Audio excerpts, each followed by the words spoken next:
ঈসা আলাইহিস সালাম কিভাবে কোথায় আসবেন যে একটু আলোচনা করবেন। ঈসা আলাইহিস সালাম সম্পর্কে সহিহ riwayatগুলিতে যেটা এসেছে যে জামে দামেস্ক, উনি আকাশ থেকে দুজন ফেরেশতার কাঁধে যে ভর করে জি দামেস্কে জামে মসজিদের পূর্ব প্রান্তে তিনি ছাদের উপরে নামবেন ফেরেশতার কাঁধে ভর করে।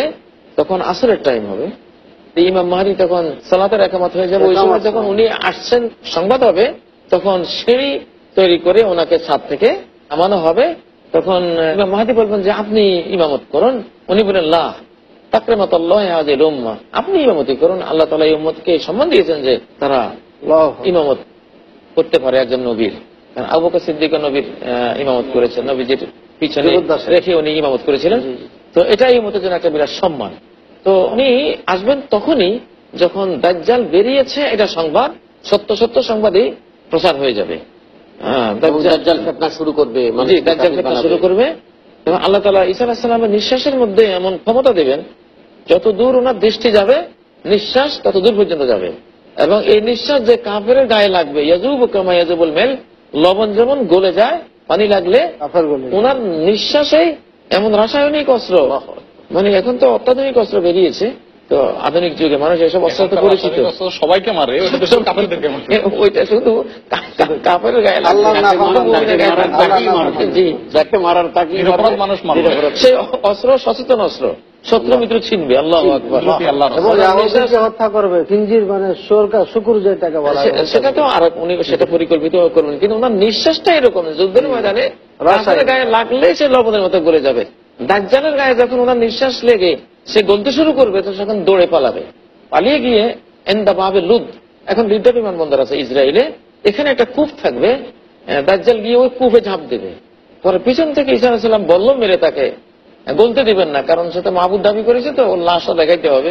উনি বলল মেরে হত্যা করে তারপর সবাইকে দেখাবেন। এই মাহবুদ হলে কিভাবে মারে?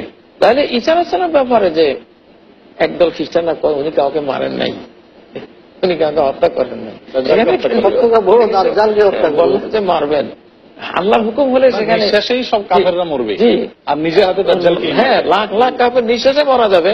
জি, এটা তো ইহুদিদের বা খ্রিস্টানদের এই সকল মিথ্যা দাবির অসারতা সেদিন চাক্ষুষ আল্লাহ প্রমাণ করে দেবেন। কিছুকাল শুধু অপেক্ষার বাকি। এটা হলো ওদের অতি সাধু হয়ে যাওয়ার একটা প্রবণতা, যেটা বুখারী হাদিসে রাসূলুল্লাহ সাল্লাল্লাহু আলাইহি ওয়াসাল্লাম স্পষ্ট বলেছেন, লা তুতরুনি কামা আতরাতিন নাসারা ইবনে মারইয়াম। ওনার সম্পর্কে সীমালঙ্ঘন করতে করতে এত পর্যায়ে গেছে যে অনেক দিক সীমালঙ্ঘন করে এটি একটি সীমালঙ্ঘন, যে তিনি কোনো মানুষ হত্যা করেনি। কেন?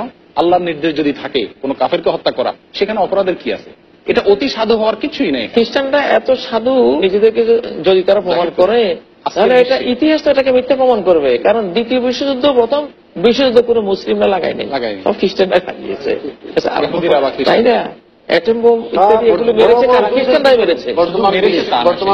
যদি আমরা দিকে তাকাই, বর্তমান অবস্থার দিকে তাকাই, তাহলে কিন্তু একদিকে হয় ইহুদি, না হয় আরেকদিকে খ্রিস্টান। যেখানে ঈসা আলাইহিস সালামের নিঃশ্বাসে লাখ লাখ কাফের নিহত হবে, সেখানে মুহাম্মদ সাল্লাল্লাহু আলাইহি ওয়াসাল্লামের হাতে তো মাত্র একটা কাফের মারা গিয়েছিল শুধু, যে তাকে হত্যা করার জন্য এসেছিল। আর ঈসা আলাইহিস সালামের তো নিঃশ্বাসে লাখ লাখ মানুষ নিহত হবে, আবার উনি বলল মেরে দাজ্জালকে হত্যা করে। আল্লাহ হুকুমে করবে। জি, এটা এখন যদি দেখি শেখ, সারা পৃথিবীতে যেখানে নির্যাতিত হচ্ছে, আমরা খুঁজবো মুসলিম বা অন্য কোনো দুর্বল জাতি। মুসলিমরা নির্যাতনকারীর লেভেলে এখন অন্তত নাই। সমস্ত যুগে যুগে সে আসলে ইব্রাহিম আসলামকে হত্যা করতে চেয়েছিল, ফেরাউন মুসা আসলামকে হত্যা করতে চেয়েছিল, ঈসা আলাইহিস সালামকে ইহুদিরা হত্যা করতে চেয়েছিল, আমাদের মুহাম্মদ সাল্লাল্লাহু আলাইহি ওয়াসাল্লামকে হত্যার জন্য ষড়যন্ত্র হয়েছিল। যুগে যুগে যত নবী রাসূলরা আসতেন সবাই হত্যার সম্মুখীন হয়ে গেছিলেন।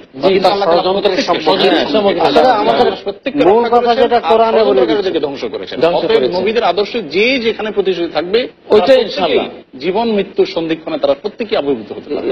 খ্রিস্টানদের ব্যাপারে তো আল্লাহ পাক রব্বুল স্পষ্ট কোরআনে বলে দিয়েছেন, ঈসা আলাইহিস সালামের সামনে আসবে। মুসনাদ আহমদ একটা হাদিস, সহিহ হাদিস রয়েছে যে ওয়ায়ুহলিকুল্লাহু ফি জামানিহিল মিলালা কুল্লাহা ইল্লাল ইসলাম। ঈসা আলাইহিস সালাম যখন আসবে সমস্ত ধর্ম নিশ্চিহ্ন হয়ে যাবে, শুধু থাকবে ইসলাম। এটা আজকে খ্রিস্টানদের বলে ঈসাই মুসলমান। এই যে বাংলাদেশে যেটা আমরা শুনতেছি, ঈসাই মুসলমান। ঈসা আলাইহিস সালাম এসে খাঁটি মুসলমান বানাবেন সবাইকে।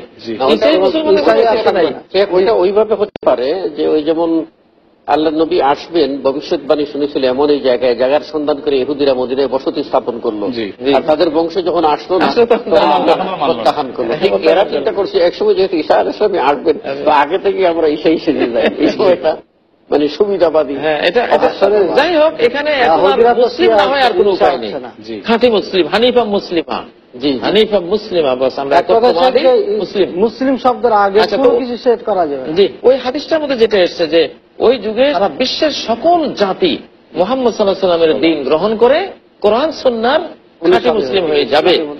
তো ওয়াতাকাউল আমানাতু ফিল আরদে, বিশ্বব্যাপী নিরাপত্তা ইসলামের কারণে, কোরআন সুন্নাহর বরকতে বিশ্বব্যাপী নিরাপত্তা ছেয়ে যাবে। জি, ধন্যবাদ। আপনাদেরকে যেতে হচ্ছে, কিন্তু মন তো চায় আরো শুনি, আরো শুনি। শুনবো না কেন এত তত্ত্ববহুল কথা? শুধু দর্শকবৃন্দ, যেটা হচ্ছে আমাদেরকে আজ আর সময় নেই, কিন্তু বলবো আল্লাহ রাব্বুল আলামিন যা বলেছেন তাই সত্য। ঈসা আলাইহিস সালামকে আল্লাহ রাব্বুল আলামিন চতুর্থ আসমানে উঠিয়ে নিয়েছেন, এবং নবী মুহাম্মদ সাল্লাল্লাহু আলাইহি ওয়াসাল্লাম খ্রিস্টানদের জবাবে যেটি বলেছেন যে আল্লাহর নবীকে বিশ্বাস করলে অবশ্যই আল্লাহর আরেক নবী ঈসা আলাইহিস সালামকে আল্লাহর বান্দা হিসাবেই স্বীকৃতি দিতে হবে, তবেই জান্নাত পাওয়া যাবে।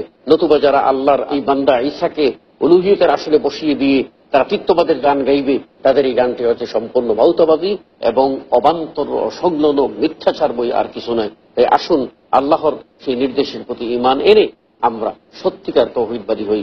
আল্লাহ রাব্বুল আলামিন আমাদের সকলকে তৌফিক দান করুন, আমিন। আসসালামু আলাইকুম ওয়া রাহমাতুল্লাহি ওয়া বারাকাতুহু।